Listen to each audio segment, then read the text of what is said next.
Hi everyone, and happy Friday. Welcome to our live chat with the Beautypedia research team. This month has been a crazy one for us. We've had a lot of products come and go and a lot of little projects we've been working on to get Beautypedia to a whole new level. And on that note, this whole show is all about kind of the summary of our work over the past couple of weeks of the products we've seen and what's kind of come across our desk.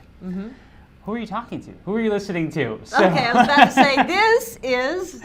my name is Nathan Rivas. I'm the content manager, senior researcher for the team. And I am Mercedes Santaella Lamb. I am the lead researcher and writer for Beautypedia. And together we are just reviewing products like crazy and checking the research for to see what products live up to the claims they have, what contains the ingredients or which contain the ingredients that can make good on their promises, and what makeup formulas are the best, the worst, and that's what the show is all about today. Exactly. We listened, you requested a lot of the products that we're reviewing, and so we review them and let you know if it's worth your time and or money to go out and get them. So some of those products, some of them, are good products, and some of them, though, are real standouts, especially when it comes to skincare products. Mercedes, what is it? Kind of our criteria when it comes to skincare? What are we really looking for? Our criteria are, number one, if it can meet its claims. Almost every skincare product out there has a claim: plumps wrinkles, reduces pore size, makes skin mattified. So we basically measure what the ingredients in that skincare product are based on what their claims are, and see if they match up. See that if the ingredients inside this particular cream actually have any scientific research behind them that show that they can make pores disappear or can make wrinkles look less apparent. Of course, we're looking for skincare products that don't have any ingredients that could cause irritation, like a lot of fragrant ingredients, some fragrant plant oils, alcohol, any of those sort of ingredients that could kind of work counter to what you're trying to do.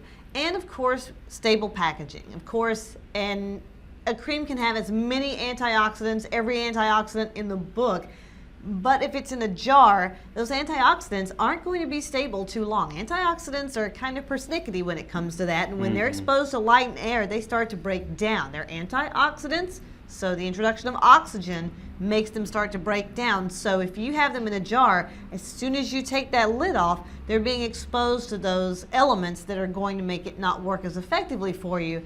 And so by the time you're done using up that jar, you're really not getting the full impact that you should be getting, especially considering a lot of those jar products are on the pricier side.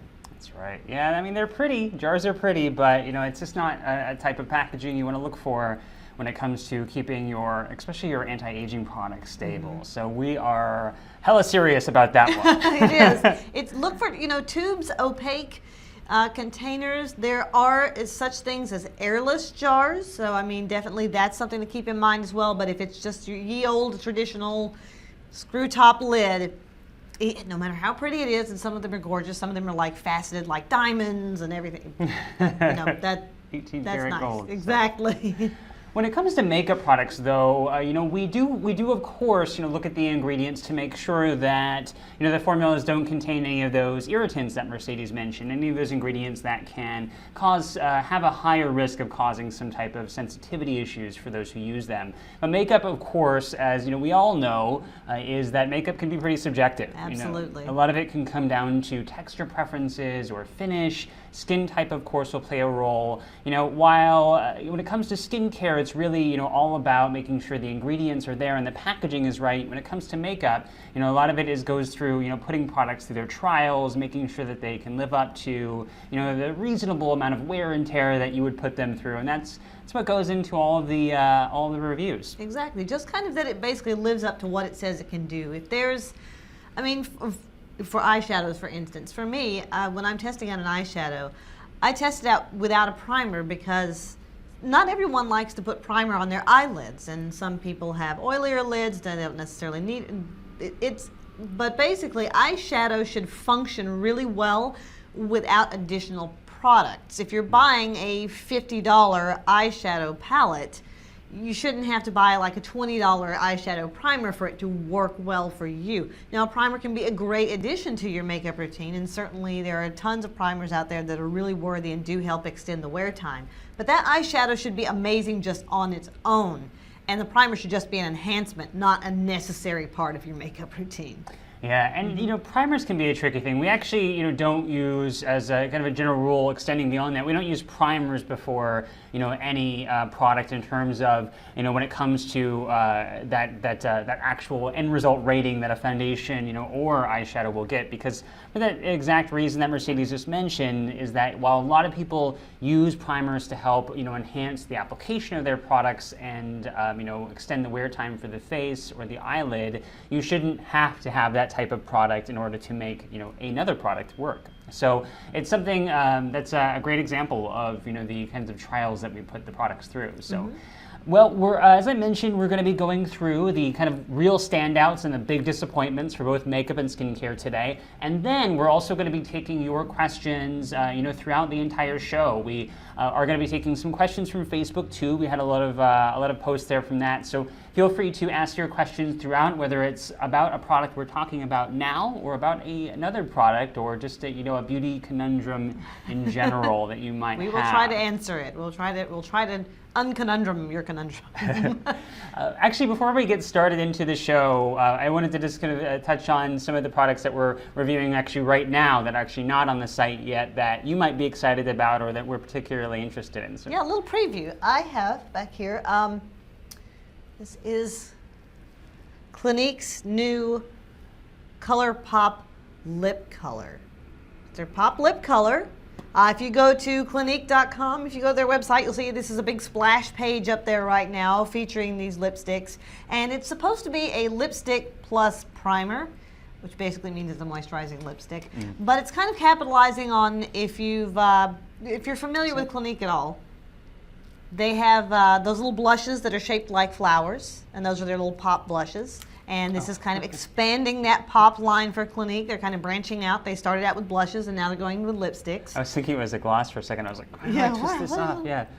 It's a little bit different packaging for Clinique, because Clinique has kind of those famous, the all silver packaging, and this kind of is actually, this is their melon pop color. So each lipstick has a different color according to what this kind of gives you an indication of what the color in the tube is. So I will be reviewing that one, trying it out and seeing exactly what a lipstick plus primer in one stick is all about. Lipstick plus primer. That's right. Lipstick plus primer. Lipstick plus primer, aka moisturizing lipstick. So, there are a lot of products I'm actually excited about, but this one in particular I thought was pretty interesting because we've seen a lot of these types of formulas come out here recently from big brands and even some smaller brands. And this is actually Bobbi Brown's first foray into a super lightweight liquid foundation that offers a lot of coverage. Yes, does it sound familiar? So this is the Intensive Skin Serum Foundation Broad Spectrum SPF 40, and I will spoil that it is actually broad spectrum, unlike other people who make liquid foundations like this. That's impressive just right off the bat. Yeah, and so broad spectrum SPF 40, and then of course it does have that dropper aspect to it, so it is pretty fluid. Now, one thing I liked about this is that, not getting too far into it, is that there's actually an internal little, gosh, what's the word I'm looking for? An internal little structure here that actually pulls off some of the excess product off the actual stem, so that the pipette doesn't come out just covered with product that you get everywhere. That's actually a better design than a lot, and it's also note that nice opaque bottle. Yes, there. exactly. Nice. Most of them are clear, but that's nice. That's nice and opaque. Yeah, which is important because this does actually have some good antioxidants to it. Does have some fragrance though, but I don't want to, like I said, I don't want to spoil the review. So you can expect that here likely in the next week on the site. So come back and look for it. Okay. Well, anything else to add to that? I think that's about it. I mean, we've got definitely a bunch of different products that we're looking at. There've actually been a ton of new products out there. Yes, yeah. They're just like releasing products like just since the first of the year, just kind of been rapid fire releasing new products.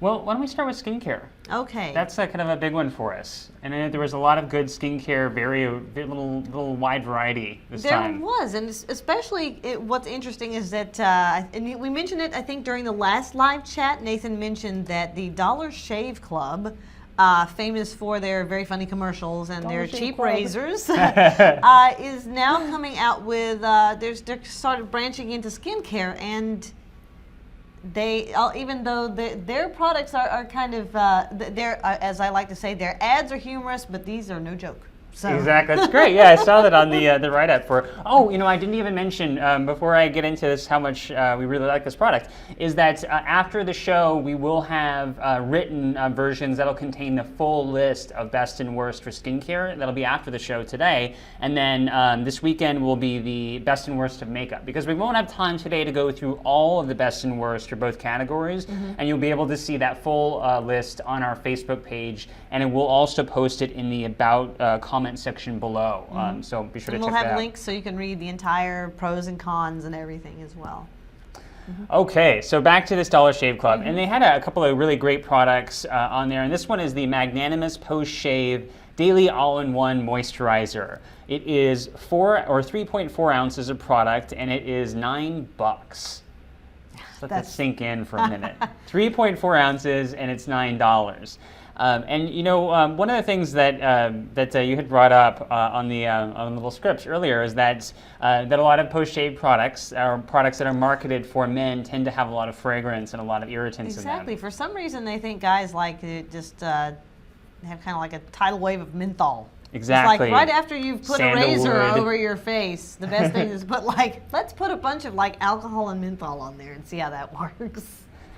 Yeah, and so this is actually a blend of a lot of good emollients, like shea butter, for example. There's a nice mix of antioxidants here. There's oat extract and a few other anti-irritants to it, vitamin C. So it's a really nice mix. And actually, what form of vitamin C is in this? Hyaluronic acid and, I don't know what form. There's ascorbic acid, and I could have swore there was one more.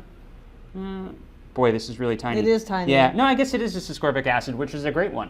And so this is actually a nice combination of emollients and antioxidants and cell-communicating ingredients. Even though they do call it a post-shave moisturizer, it's just a good moisturizer. Yeah. It is a bit rich, though. It's probably about a medium weight cream. So so you can see there, it's if you're familiar with it's probably about a similar texture to Clinique's original dramatic moisturizing cream. Is that what it's called? Dramatically different. Yes, dramatically different. It's kind of a similar texture to that. So it's a medium weight. It's really ideal for those who kind of have normal to dry skin, or maybe even more combination to slightly dry.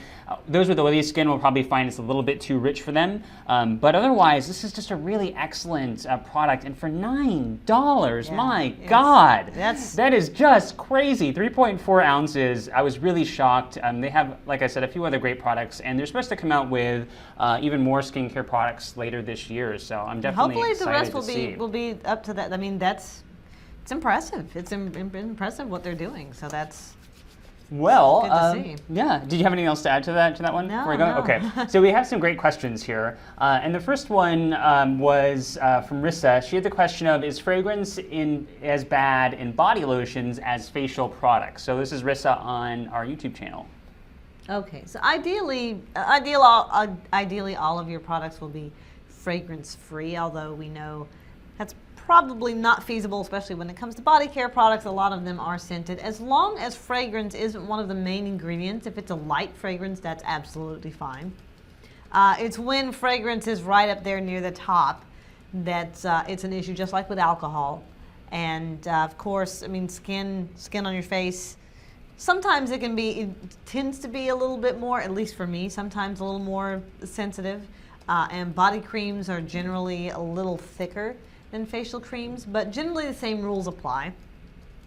Yeah, it is, you know, for those, especially if you have eczema or any type of skin disorder on the body, you know, certainly fragrance can be, you know, something that can definitely cause you some problems. You know, for those, if it's a small amount of fragrance, you know, in a body product, you know, generally depending on the fragrance, it's tricky. You know, it is depending on, like, for example, just a regular small amount of what you would see as just fragrance or perfume on an ingredient list. A small amount might be, you know, something that works well, you know, and doesn't bother you. But you know, if you have issues like eczema, then you know that definitely would likely be off the shopping list. Absolutely. Or prone to, say if you're prone to body acne, which some people are, that's probably using a fragrance product over. That is definitely something you're looking for, something fragrance free. Absolutely, if that's the case. Yeah, and those some types of fragrances, those citrus oils, for example, eucalyptus oils, any type of essential oil, generally, that one's a bit riskier, you know, for the body. It can be trickier because citrus oils have a lot of, or fragrance essential oils in general, have a lot of compounds to them that are quite complex. These chemicals have a lot of volatile aspects to them that can, you know, actually be worse than just like regular perfume, for example. So tricky, but there you have it. If you want a fragrance body cream, and I know there are a lot of people who don't apply a fragrance separately, like a cologne or a perfume. If you're going for a scent, vanilla is actually not a bad way to go. It's actually a nice fragrance, and vanilla is not an irritant. So it's just an actual vanilla that kind of, if you see that on the ingredient list, then that one is actually among the better fragrance ingredients out there. So we had another question here. Mary Sundstrom had the question here on our YouTube channel. How come you guys are not on the Paula's Choice channel anymore? And that is a great question. You know, it is. I just pulled my mic out. Sorry about that. So we, Paula's Choice and Beautypedia, you know, have, you know, in a way, have kind of split off to focus more on, you know, the things that they do best. You know, Paula's Choice is no longer, the Paula's Choice research team is no longer reviewing products from other brands, so they can, you know, better focus on, you know, creating great products, of course, but also getting you the education, information, and all those little myth-busting factoids that you love. They can really focus more on that, and of course, they're on their you know, own social channels. And then the Beautypedia team, Mercedes and I, and then we also have our database coordinator, Vanessa. Yes. She's not, hello. You know, and we are focused all on Beautypedia. We are the ones who, you know, focus on reviewing products now on our own social channels, so that we can all, you know, better focus on getting you the types of reviews and other features that you're, you know, looking for most out of that. So that's really the reason for the split, so we can all kind of better focus on, you know, the things that we do best. It was a what was that? Conscious uncoupling. Is that kind of? I call it like we're like fraternal twins who kind of, like, you know, their parents like kind of dressed them alike at one point, and now they're kind of just doing what each one does best. So. So one more really quick question. I hope that helped answer your question, Mary. If not, then go ahead and you can certainly tack on to that. So one more, and it's a quick one. So the question here was Farnoosh had the question of, so if we see any kind of alcohol used in a product, is that bad? It really depends on the kind of alcohol. Now, of course, we're talking about, when we talk about bad, there are good and bad alcohols. I'm going to turn on the lights here because it's getting a little gloomy. So give me one second. We're kind of, it's Seattle, so, you know, we kind of get a little bit overcast on occasion. We're kind of experiencing that right now. We had a nice good rainstorm not that long ago. It really depends on the types of alcohol that we're talking about. Now, the bad alcohols are like alcohol denatured, SD alcohol, the drying alcohols, when you think kind of like in the vein of rubbing alcohol, those sorts of things, the quick dry. But there are also a class of alcohols called fatty alcohols, which can really be good for the skin. They can serve as emollients, and like cetearyl alcohol and stearyl alcohol, those kind of things. So it's important to look at what kind of alcohol it is, and also the concentration is important as well. There can be some products which are actually, if alcohol is toward the bottom of the ingredient list, that's not so bad, because generally when you're talking about concentrations, about 5 or 6 ingredients down the list past that point is around the line where the 1% line is, the 1% concentration line. So everything after that 5th or 6th ingredient is in a concentration of 1% or less. So if you see alcohol at that point, it's not as much of an issue. Of course, alcohol-free is preferred, but if alcohol is down towards the end of the ingredient list, then that is not as bad. There are definitely products, though, where alcohol is in the top 3 ingredients, and those are the ones absolutely to avoid. You'll see that water, alcohol, denatured, glycerin, and you will see products that have that sort of an ingredient list, and those are the ones you want to avoid. Yeah, and makeup is is not quite as exact as skincare, especially when it comes to foundations. If you see makeup, if you see ingredients like alcohol more towards like the middle of an ingredient list or even slightly higher than that, depending on the formula, and this is actually why you kind of need us, because it's easier for us to be able to look at a formula and get a sense of how much alcohol is there, especially once we start testing it. Is that makeup is designed really to float on the surface of skin. It's not really designed to intermingle with that skin layer like a skincare product is. Yeah, and you wouldn't want your makeup absorbing into your skin. Exactly. Yeah, that looks awful. And so you can get away, with. Someone's really laying on the horn out there. Yeah, I guess so. or their alarm is. You're on camera. Their alarm. But with a foundation, for example, that has what looks to be a higher amount of alcohol, it might not be as bad just because of all those reasons I just mentioned. So, but skincare, definitely you want to look for alcohol, if present at all, to be towards that lower end of the ingredient list. Okay, so let's go ahead and get to our next product here. So this next one is a cleanser that is actually kind of a bit of a unique one. It's from I keep saying that, First Aid Beauty. First Aid Beauty. Fab. Yes. Now, have you used a cleansing oil? Because I know you have dry skin. I have not, actually. Really? Okay. No, I haven't. I should, but... they're interesting. So, would you mind holding that for me? So the cleansing oils, if you're familiar with them, cleansing oil products are a bit different, or can be a bit different from, what's, you don't really have to do that, I was just kidding. Cleansing oil formulas are a bit different than the concept of like facial cleansing with oils. Usually facial cleansing with oils refers to just using like a pure oil to get your makeup off. Sometimes people do that before they use their regular cleanser if they're wearing a lot of foundation or water-resistant makeup, which is perfectly fine. Yeah. And then there are actual like cleansing oils, which they really can vary. They're kind of like BB creams. They can mean different things depending on where you get them. Exactly. Some cleansing oils are just straight blends of oils, which is a lot like just using oil on your face to clean things off, and that can be a bit tricky to rinse off. And then some cleansing oils are actually not really oils at all. They kind of feel like oils, but once you add water, they foam up or they emulsify and they rinse away.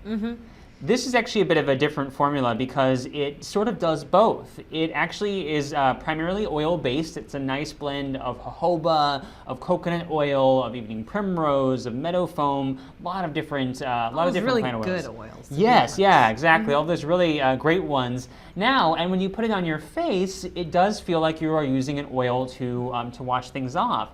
However, what they did is they actually combined it with a few other emollients and thickening agents that when you add water to it, it rinses very easily right off your face. So that's very cool. Exactly. That's very cool.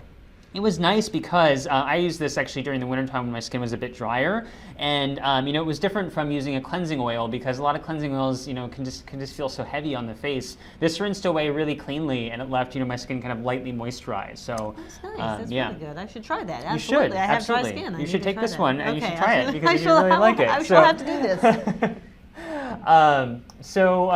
Okay, well, that is Clint actually had a question here about waiting on, and I thought it was a good one. I answered it here already, but I thought it was a great one just to repeat, for other people's sakes, because it has to do with waiting between, product applications. And there's a lot of information on Beautypedia on different products that talk about this, but So just a really succinct breakdown is that you don't need to wait between applying products. There is no correlation and no research that shows that you need to do this unless, of course, you just simply want to. Sometimes you for just aesthetic prefer reasons. the aesthetic. That's kind of it. But you don't absolutely have to, put on your toner and then go and like do a load of laundry and then come back and put on your exfoliant Exactly. and then do the 20 minutes. dishes and then put on your moisturizer. You can absolutely do it in one fell swoop. Yes, and Clint's question actually referred specifically to benzoyl peroxide. He was concerned that how long he had to wait after benzoyl peroxide to apply an antioxidant-rich product.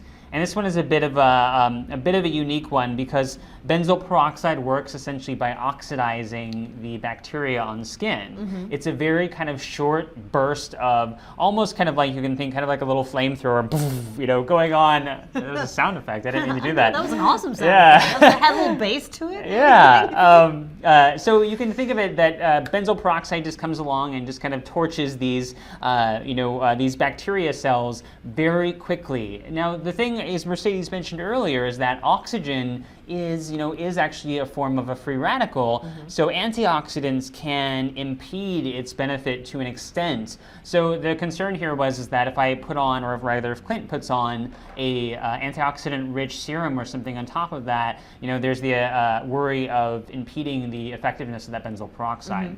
So in this case, actually, it is beneficial to wait a few minutes, and I stress just a few. Benzoyl peroxide works very quickly, a lot like that flamethrower, on and off.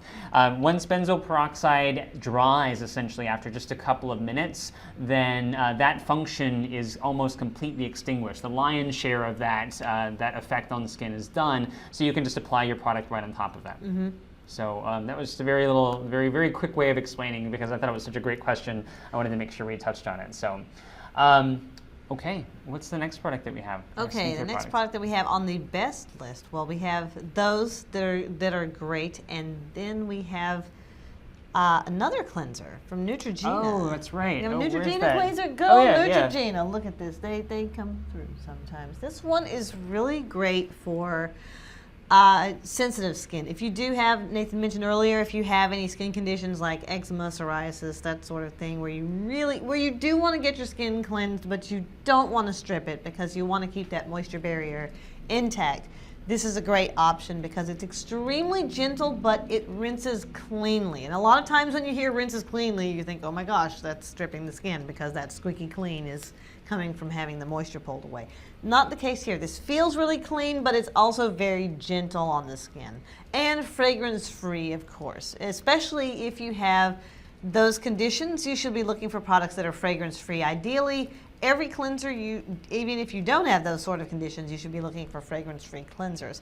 But especially if you have any sort of particular skin condition, you should be looking for fragrance-free. And it's fairly inexpensive. It's Neutrogena. It's very widely available. It's not hard to get a hold of at all. And what's good old stalwart. The full name is the Ultra Gentle Daily Cleanser Foaming Formula.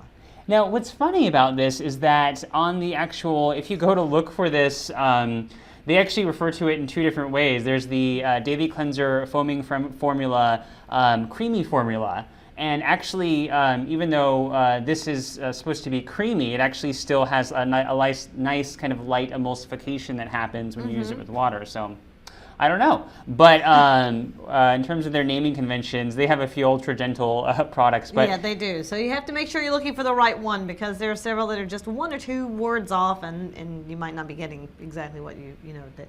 They tend to name a lot of things very similarly. And I wanted to make sure that we included this one because there aren't a lot of mild, gentle cleansers out there at the drugstore, that aren't fragrance, that really, truly are excellent for those who have, very sensitive skin or who just want, a very nice, lightweight, slightly moisturizing, gentle formula. And $9 for 12 ounces. Exactly. Oh, you know what? I didn't mention the cost of that First Aid Beauty one. That was Let me reach that. Oh, oops, yeah, I put it over So there for my... I forgot to mention the cost. Shame on me. So the Milk Oil Conditioning Cleanser, this is $26 for about 5 ounces. And this will actually last you, I had one and it lasted me about a little over a month. So it is a little spendy, but if you like using these types of cleansers, it certainly is on the lower cost end, for the formula options out there. Is that available at Sephora? It is, yes. You can find it at Sephora. Yeah. Sephora. Boy, I'm totally off I'm missing all this information for you. So, okay, well that is it for the skincare products we wanted to go over for best today. The best. But now time to go to the worst. Dun, dun, dun. Dun, dun, dun. Oh, actually, you know what? Let's take this question here before we get to that. Okay. So the question here is about hair care products and alcohol. Girl Around the World, I almost said wolf, Girl Around the World had the question of how about alcohol and hair care products? Are they as bad? Is the alcohol and hair care products as bad? She's liking Living Proof Full Root Lifting Spray, but it seems to be, alcohol, it seems to be, Living Proof is a great line, and I'm glad that you enjoy it because I really like a lot of their products. That Jennifer Aniston knows what she's doing. That's right. I mean, she's a lot of her fame goes around her hair. So when it comes to That's hair, true. she should know what It was she's a doing. natural evolution. That's right. It was just perfect spokesperson. If she's talking about hair, you're like, okay, she might know a thing or two about that. Yeah. So that's a great question, though. When it comes to alcohol and hair care products, 2 things to consider there. One is that the hair itself is dead, so you're not going to get any the same type of damage that you would see to skin, because a lot of what happens with alcohol and skin is that it breaks down a lot of the healthy substances that skin needs in order to keep itself kind of soft and resilient. Hair does not need those Hair substances. is dead, so. Exactly. Yes. So it's really all about how the cuticle structure holds itself together. I did not have hair care chemistry in my education background, so I'm not going to go too far into that on live TV unless I smudge a word or something. Nobody's perfect.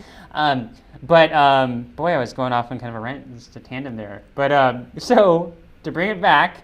It evaporates so quickly that really the type of damage that you would be concerned about, dryness, for example, if you're concerned with getting dry hair or making frizzy hair worse, alcohol on its own won't do that. It's really going to evaporate fairly quickly, and as long as you're not spraying it in concentrations on the scalp, it's not going to be much of an issue there. Exactly. It's really, there have been concerns about the scalp area, but generally you don't apply hair care products directly to the scalp. They should be a little bit further away, and when you are talking about the hair, it is dead material at that point, so you're really not doing any damage to it in the way that, like Nathan said, alcohol would do to like living tissue.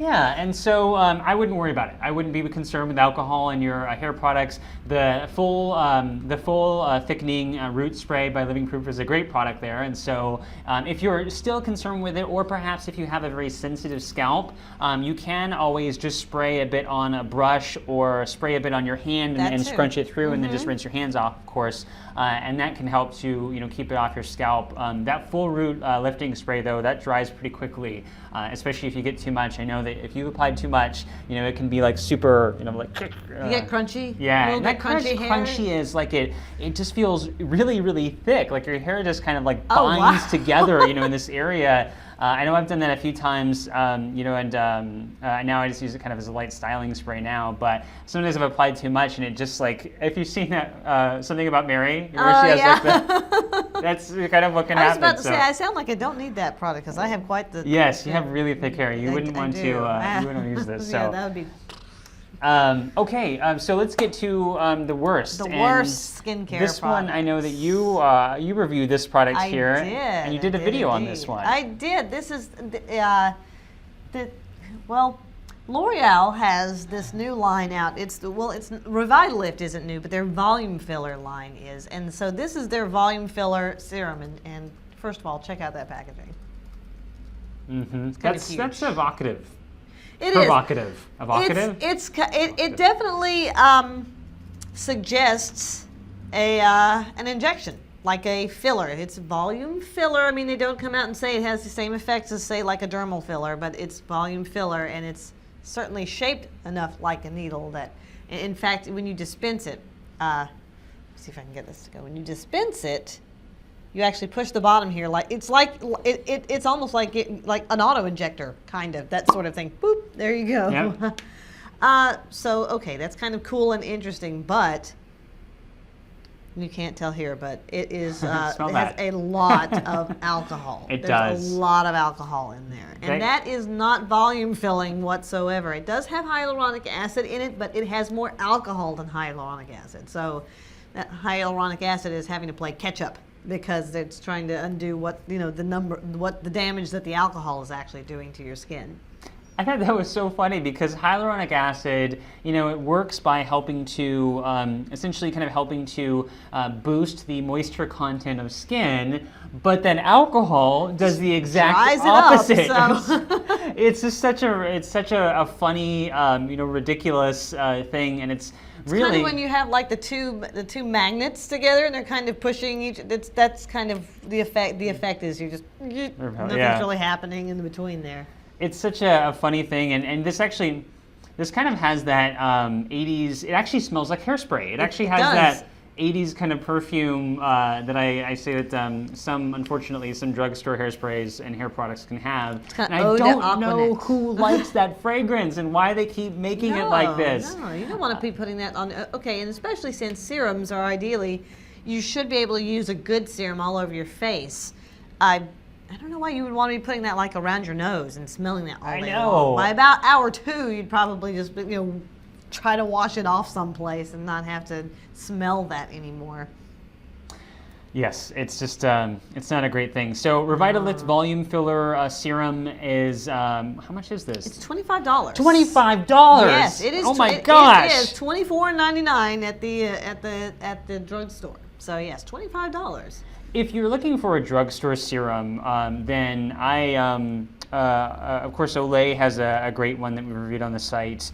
Also, CeraVe has a decent one of their new serums that has retinol in it. The retinol is, in a very small amount in the formula, but it's good.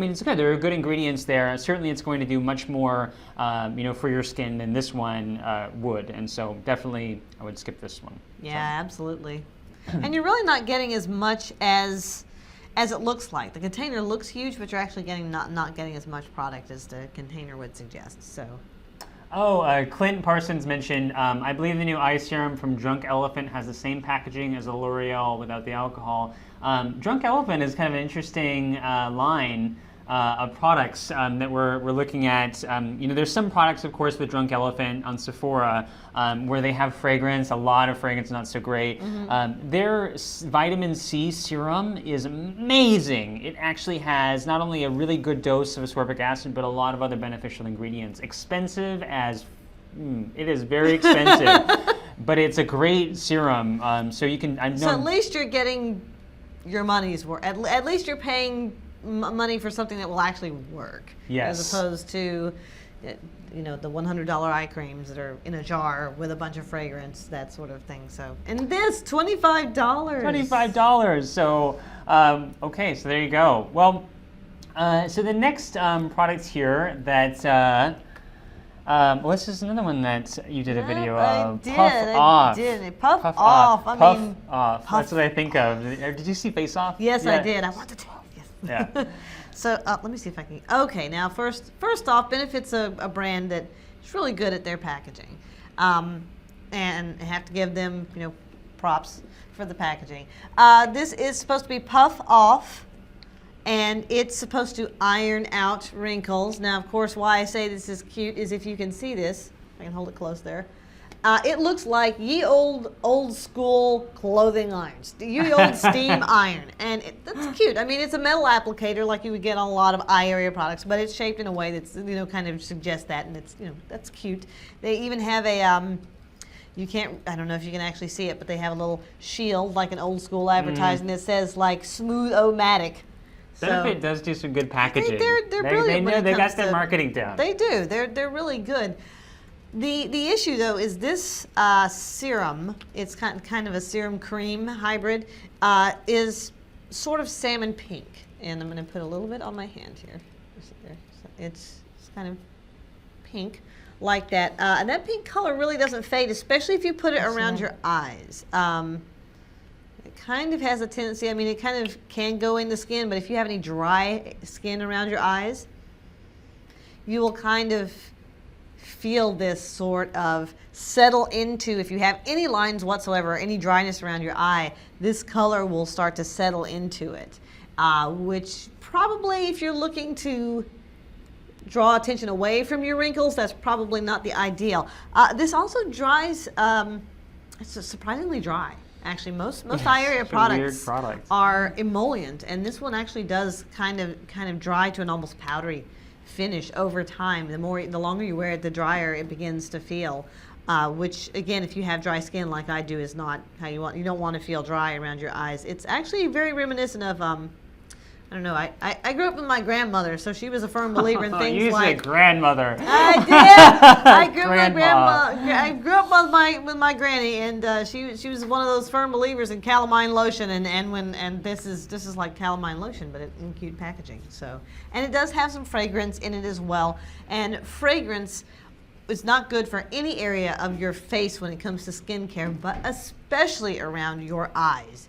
You don't need fragrance products right here, because if you have sensitive eyes, or just in general, it's not a good idea to have fragrance that close to that area. So unfortunately, even though the packaging is top notch, the product inside isn't. We do wish actually that the product inside matched up to the packaging, because the packaging could actually keep it stable.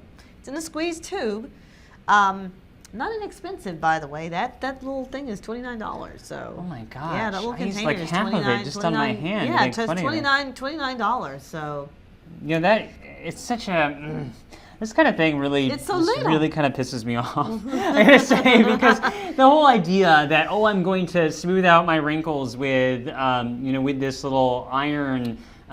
This little iron tip is just ridiculous. And it doesn't really have much. I mean, it contains retinol or some great antioxidants, or even like the ceramides, hyaluronic acid, and it doesn't contain any of that. So it's just a combination of thickeners, coloring agents, and it would be different, if this were marketed as like a brightening product. Exactly. There are a lot of great ones out there. If it were marketed as a brightening product and it actually did look good on skin, we would say absolutely give it a try. If it didn't have all these other promises, going along with it, but the color isn't even good. I mean, it has like this weird, kind of cakey finish to it. Fair-skinned, and I can see it on my skin, so I can imagine if you have a skin tone that's even a shade or two darker than mine, this is going to be really readily apparent. Yes. So, you have anything to say about that? I think that's it. Okay. So, we had a question here from Jeremy Tran. He uses Retin-A every night, and his skin literally peels every morning, and he feels like he's having to scrub all this dead, peeling skin off, in the morning, every day. And he asks, is this normal? And then after a month of sort of clear skin, I'm back to some cystic breakouts. Some people, can definitely respond that way to Retin-A.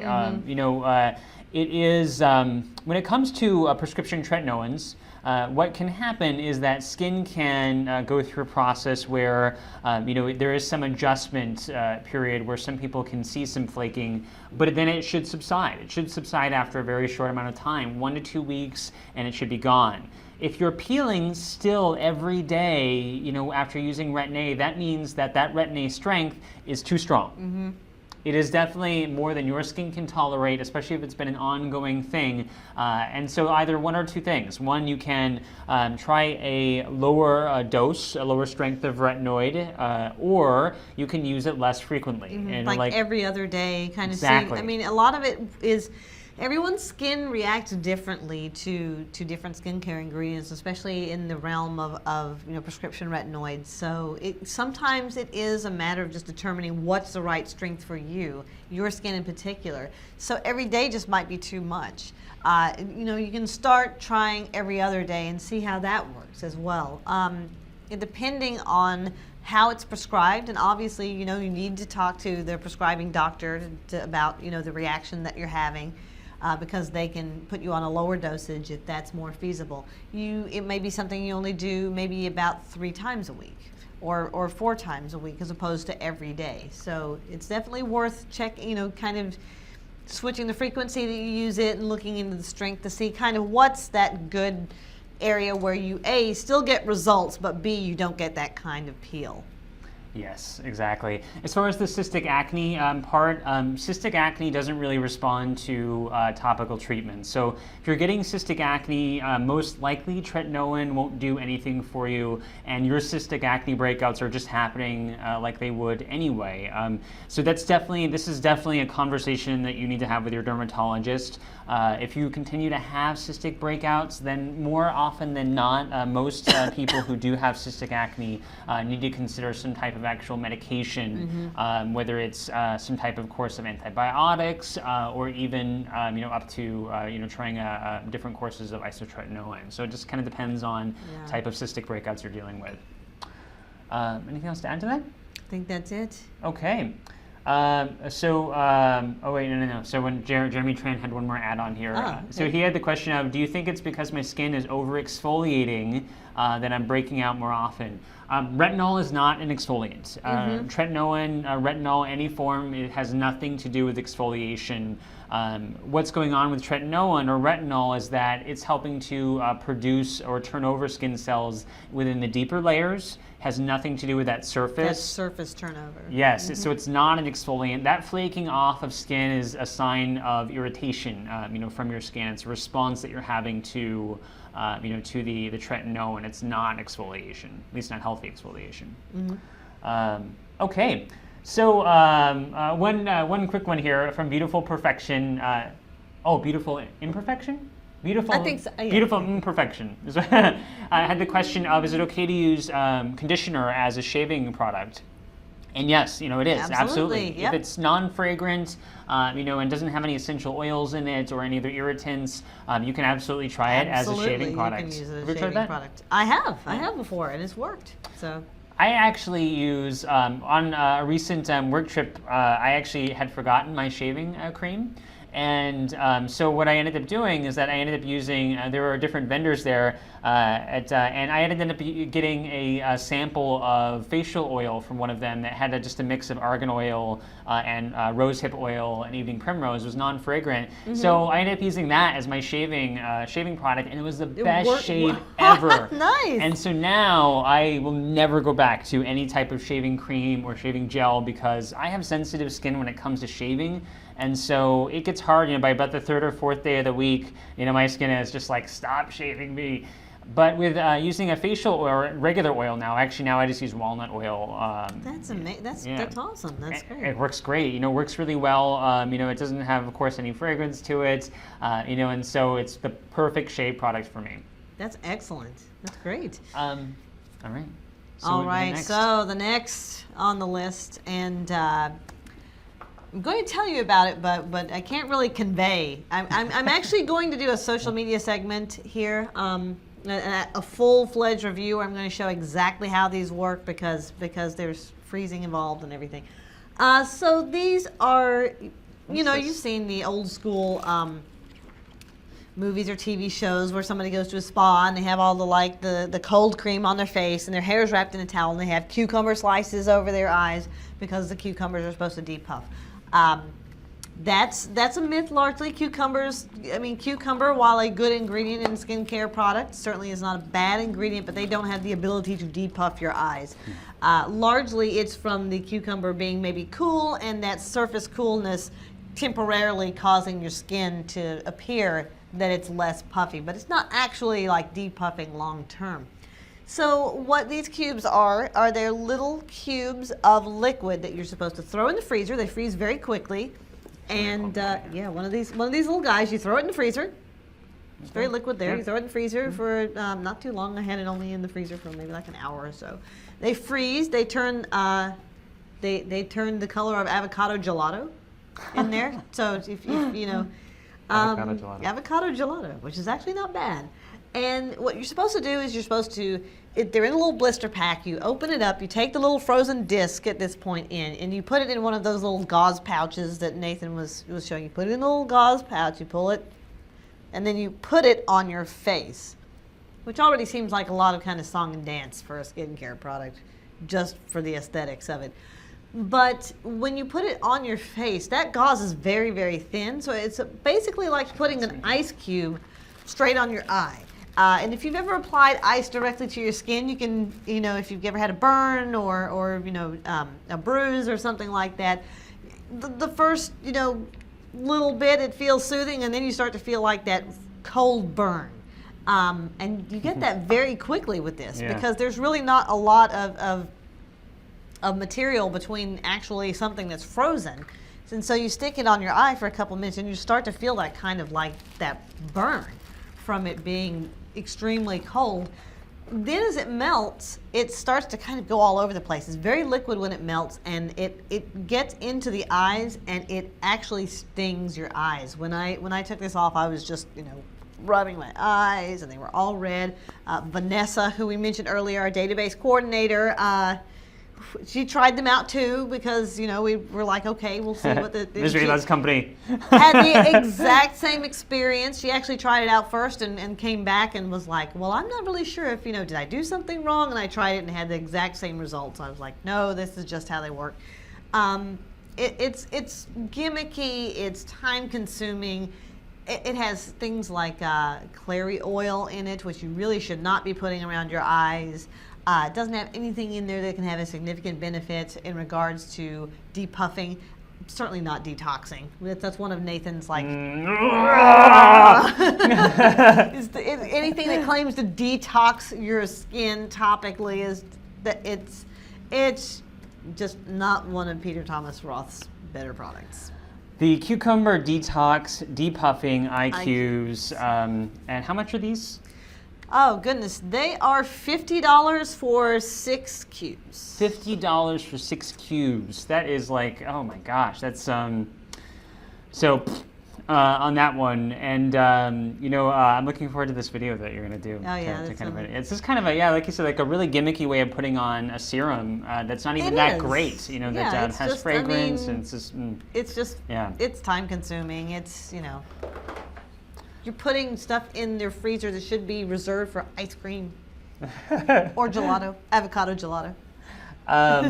Okay, so we had a great question here that I wanted to take from Natalia Milan. I hear European sunscreens are better than those sold in the U.S. Do you recommend any particular brand? I travel to Europe often and would like to buy some next time I'm there. Grass is greener.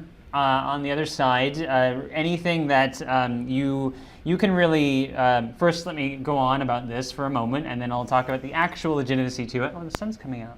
Yeah. So you can take any product that's foreign and tell someone in another country, that it's better, and they'll most likely, have some doubt. They're like, oh, is that better? It comes from, somewhere else, And so oftentimes we see in marketing, we hear from people, that, because something is, sold in a different country, it must be better. When it comes to European sunscreens, for a long time, one of the biggest advantages, though, to Europe's sunscreens is that there was a uniform sunscreen testing standard when it came to cosmetics. Mm-hmm. Sunscreens are considered cosmetics in Europe, so they're not tested in with the same rigorous safety standards as they are here in the U.S. because they're considered drugs here. However, for a long, long time, Europe did have a uniform, and still does have a uniform testing standard for sunscreens, the critical wavelength standard, and U.S. did not. So it was really up to every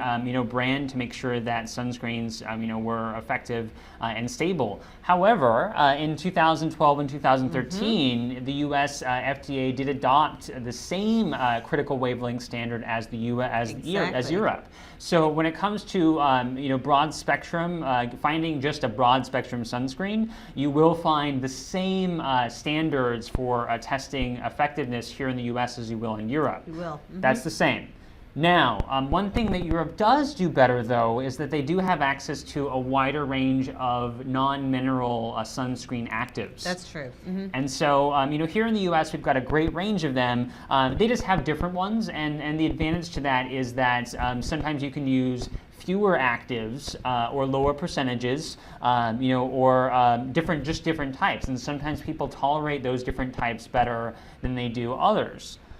So that's one advantage, that is a possibility. But that's not necessarily to say that they're better, because they do still have their own, shortcomings. They're just different, not exactly, better. exactly.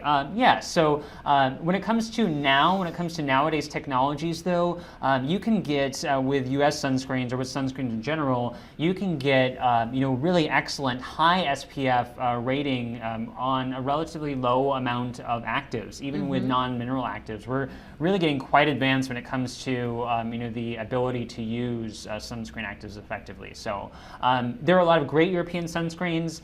If you really actually want to pick some up, I would definitely recommend looking to either Avène or La Roche-Posay. Both have some great options, that have some technology that you can take advantage of. You might really love some of the options they have there. Just stay away from the alcohol-based ones. Yes. I love wine. Absolutely. But I don't want it in my sunscreen.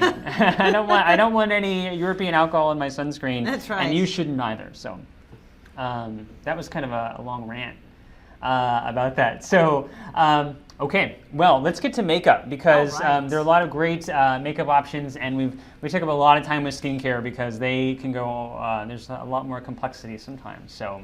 Well, what's first? Let's see. So let's do best and Cover FX Custom cover drops. Yes. Ooh, that sounds fancy. So Cover FX is kind of sort of well known for their complexion products. They actually don't make any real color products other than a bronzer, for example. So they're all about complexion correction. Complexion correction. Yeah, so they've got a great range of concealers and foundations and powder foundations. This one in particular, though, is a bit unique. Not a bit unique, it's a lot unique. If you saw the video that I did for this one, so this particular formula the concept behind it is a super fluid, highly pigmented. Oh yeah, you can tell there. It looks very pigment rich. Yeah, so it is very, very fluid a formula. It is highly pigmented. It is actually more pigment than you would find in your average concealer or full coverage foundation. The advantage to this, and the whole idea, is that you add 1 or 2 drops, to get medium coverage, and you can add that to any concealer to boost the amount of coverage you get from your concealer, adjust the color a bit, make it more fluid. Same thing with a foundation, for example, or a mineral sunscreen. And that's really where this shines. Okay, that's brilliant. It is. Yeah, and so you can take some really high white contrast mineral sunscreens like MD Solar Sciences, for example, add 2 drops of this, and it just is boom, it's a tinted moisturizer. And that small amount will not compromise the amount of sunscreen protection you're getting. It's a really brilliant product, even though it is a bit on the pricey side at first. I can see a little bit going a long way, though. That's yes. Absolutely. I mean, with that much concentrated pigmentation, you don't need that much at all. You don't. So it's $44 for half an ounce.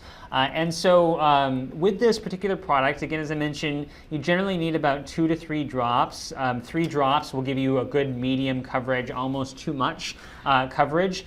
So it's 15 milliliters. If a drop is 0.5 milliliters, then this is going to give you about 70 to 70-ish drops, which is no. Actually, sorry, 280 drops. So quite a lot, actually, which is about 70 doses or so. So that's a lot of product. So you're definitely not going to run out of this anytime soon, especially with the small amount you need. Also comes in a great range of colors. There are Color FX does a really good job. They do. With they colors. have a lot of from like very, very fair to actually good for like deep skin tones. Yes. So you're definitely an excellent option to check out if you've been vexed by finding a mineral sunscreen that didn't give you a ghostly white cast. So. All right, what do we got next? Okay, Nars. Nars Nars. Been putting out a lot of new products lately. Yes. Yay. All right, so Francois has been busy. Yes, he has. Francois Nars. Francois. So the all-day luminous powder foundation, broad spectrum SPF 24. This is like the powder sort of sold as the powder foundation partner to the all-day weightless, radiant, luminous, I can never remember the name of that liquid foundation, powder liquid formula that they've just released. So this is it is not, they used to have a powder foundation that that was discontinued some time back. And so this is not a replacement for that. It's actually, in my opinion, a much better option. An improvement. Yes, but this is a great formula. You kind of hold that out. So I got it.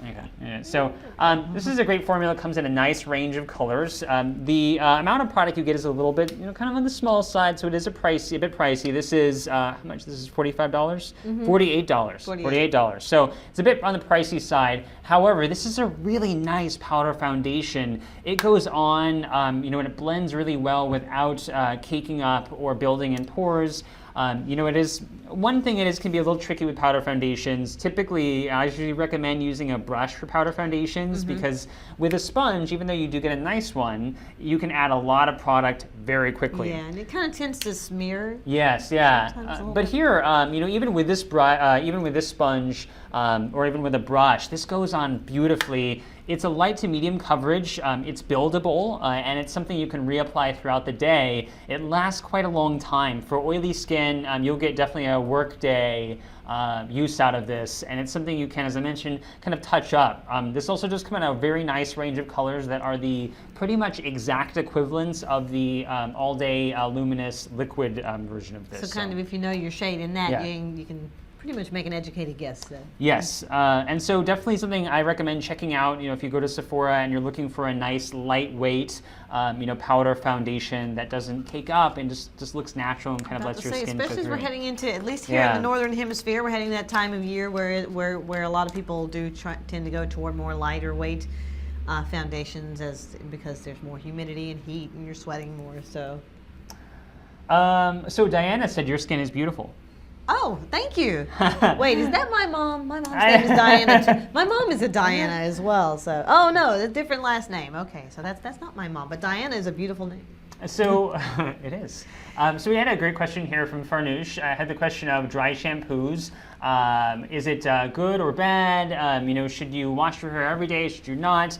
So dry shampoos are perfectly fine. If you have a one that you like, dry shampoos can be a great alternative to washing your hair short term if you have hair that is not super dry or super frizzy. Exactly. And how often you dry your hair or wash your hair is really a function of really has to do with what sort of if your hair is oily or dry. My hair is dry and it's also curly, so washing it every day is not, unless, of course, I'm sweating or something like that. Obviously, I wash my hair, but not washing it every day for me would kind of result in just a poof ball because it doesn't need to be washed that much but if you have an oily scalp in particular or oily hair, so it definitely just depends. The frequency of washing is different depending on what kind of hair you have. Yeah, for example, me, I wash my hair every day, because I get when my hair is really short, but also, after I work out, I'm all sweaty and it gets oily, so I definitely have to do that. It does not hurt your hair or hurt you to use a dry shampoo as often as you like. It can build up, though, if you use it too much. Some dry shampoos can have fragrance, which if you get it on your scalp, might not be a good thing, but there is no best dry shampoo. It's really about which dry shampoos you just happen to like. There are people who really love some of the drugstore options. The biggest really things to consider are aesthetics. Some can be highly fragranced, which is not such a pleasant thing, especially if you don't like the smell of that particular fragrance. Others can be highly whitening too, depending on the type of absorbent agents. If you have dark hair, you can, it looks like you put a little baby powder in your hair. And so it's really just a process of experimentation, but there's nothing that that is a reason you couldn't use it. In terms of drying your hair, dry shampoo is about absorbing oil. It is not about absorbing water. So if your hair is wet because of moisture or sweat, dry shampoos are not going to do a thing for you. You're just going to have to wait it out, and maybe if you have a microfiber towel, you can kind of scrunch it and get some of the excess moisture out.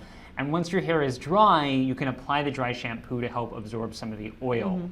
So that's left behind. Yeah, but exactly. Okay, so we had one more question here from Being Crystal. She had the question of how long does the SPF in powder makeup, how long is it effective in terms of expiration dates? So the expiration dates ideally should be on the package, depending on the brand and the supplier.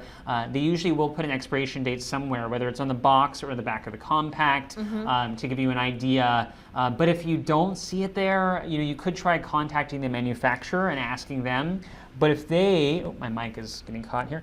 But if they don't have an answer for you, unfortunately, there's really no good way to know. Exactly, to know. Yeah, so I would just say you might replace it about every 6 months. If you want to be extra cautious about it, but that's kind of the best advice there. So, all right. Well, I think we should get to the next product, and this is one of your favorites, I think. It is. It is. I love it. I'll grab it for you. Ah, there we go. So the Resist Anti-Aging Lip Gloss SPF 40. Yes, and I love this because it's just I have really dry skin all over, dry lips as well. This feels incredibly cushioning. It's just, I think that's what it is. It's actually comparable to me to the, it was on our year's, the best of list last December. The It Cosmetics CC lip balm that they have. There's their CC lip gloss. This reminds me a lot of that product, and what's great about it is that it just is very smooth. You can almost instantly feel that your lips are getting moisturized. It feels good even after it's faded away. Your lips are a lot softer. It's not super sticky, so you don't wind up kind of being like trying to talk or eat or anything like that. It just really feels moisturizing. It's a soft shine finish, so not super glossy. Works really well over other lip products, lip stains, lipsticks. And it's got SPF 40, which is almost unheard of in a lip product. Yes. Actually, that high of an SPF. I mean, you see like 8, 10, 15. Clear? Yeah, clear. Yeah. But 40 is pretty darn high. I don't know that I've actually seen another lip product that got. There might be 1 or 2 out there, but it's a small category. Not a makeup product like this. Usually you'll see like 15 or 20, something along those lines, in most products, and there aren't a lot of ones out there. And then does this one? Did you mention if this had a taste or not? I not yet. I love the smell of this. I mean, well, it smells to me, and I'm just proud of myself because when I first smelled, I knew exactly what it was. You can't smell, but it's brown sugar, and I love brown sugar. Yeah, it is a with sunscreen actives. If you've ever had a lip product that has sunscreen active in it, and you got it into your mouth and you tasted it, you know that it tastes like donkey. It's just bad. And so with this brown sugar extract, it does help to kind of mask that a bit. And it's a non-irritating. Sugar is non-irritating to skin, so it is a brown sugar extract, non-caloric. Just if you're curious, if you're off carbs this week, so it does help to offset that. It does have kind of a sweet smell to it, sort of like vanilla or caramel sort of scented. But here you go. And then and the color is it's so nice. Yes, so the color is pretty sheer. So that is the sheer pink tone, and it's kind of. And it's not sticky, as Mercedes mentioned. It's definitely not like a MAC lip gloss, for example. It's just like a sort of almost like a kind of a glossy oil sort of texture, I think. Yeah, is that kind of appropriate? It is. And just like I said, I think cushiony is kind of the best adjective I could find to describe it. It just makes lips feel really, really cushioned. And for somebody who has like dry lips like me, that feels great. Because if you had really dry lips before, that can just drive you nuts after a while. You're like, yeah. So how much are these? These are 40. What? No, not 40. SPF 40. SPF 40. Whoa! I was like, I thought he was like, what's the SPF? No, they're $18. It's SPF 40 and $18. I thought you were asking what the SPF was. I was like, oh my God, what? You asked me what the price was. Yeah. I thought, like, how much are these? Oh, they're SPF 40. They're 40. So, not exactly inexpensive, but definitely for what you're getting, because there are some antioxidants here as well. It's a good, decent price, so certainly something to check out, if you're It's comparable to the It Cosmetics. Actually, it's a little less expensive than the Kleenex I get like red lip gloss all over me. Yeah, you can. There's Yeah. it's less. It's about on par with the It Cosmetics product, but like I said, with a higher SPF.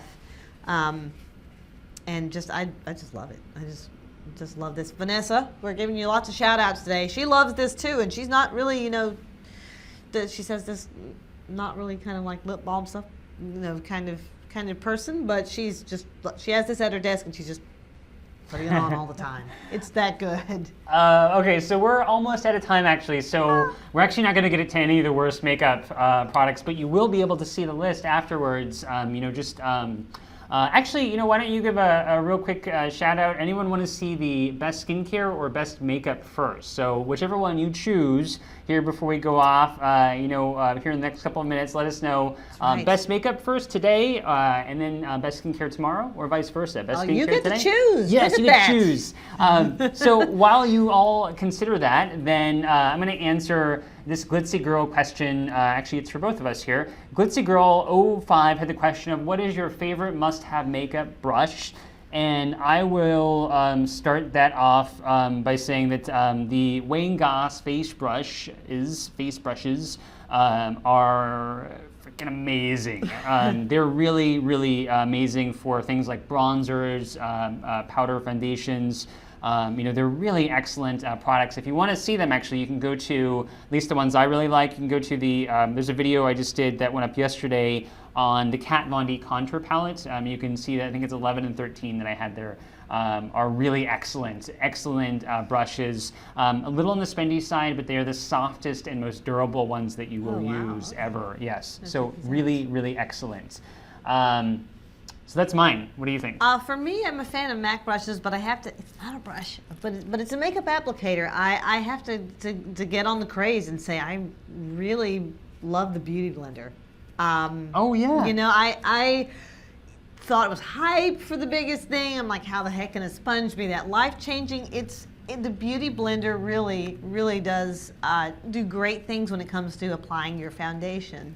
And it's funny because it seems like it's just a sponge, but there's something about the composition or how it's made. It's a lot softer. It's got a good bounce.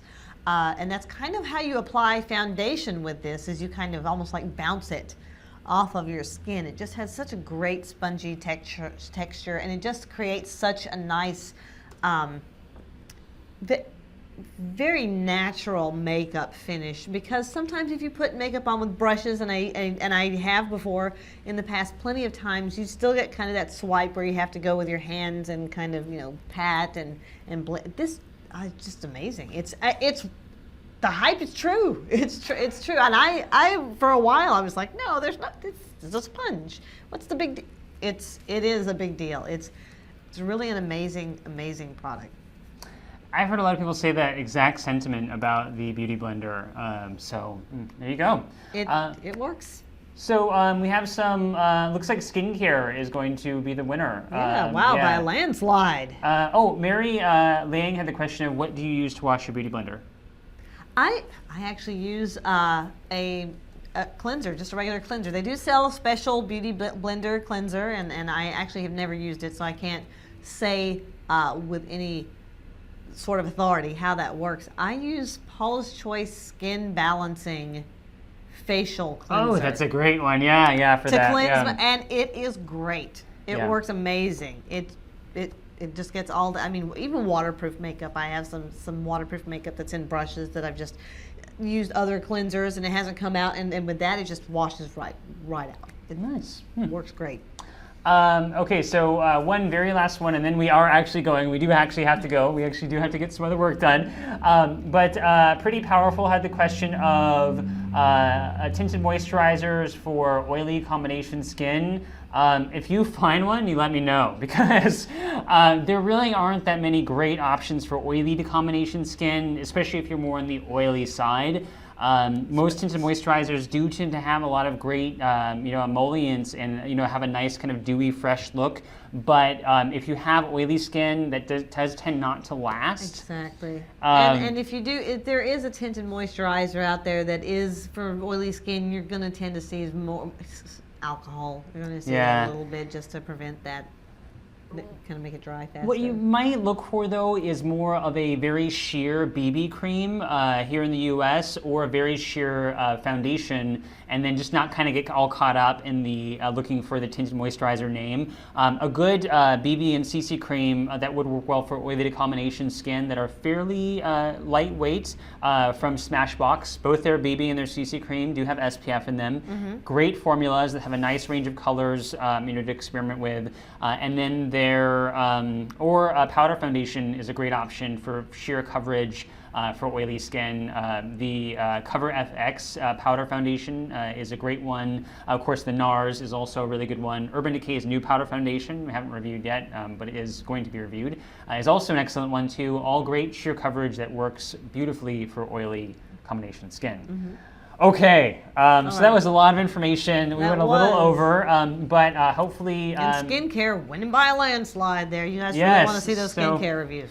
We'll be putting skincare up here shortly on the Beautypedia Facebook page, so you can see that. And then this weekend, look for the makeup best and worst for March on the Facebook page as well, too. And if you have any other questions, we hope that we got to at least most of them, but if we didn't, you can leave them in the section below, or you can post them on our Facebook page for Beautypedia, and we'll be sure to answer those. So thanks for joining us. This was a lot of fun. Thank you. And have a great weekend. Bye-bye.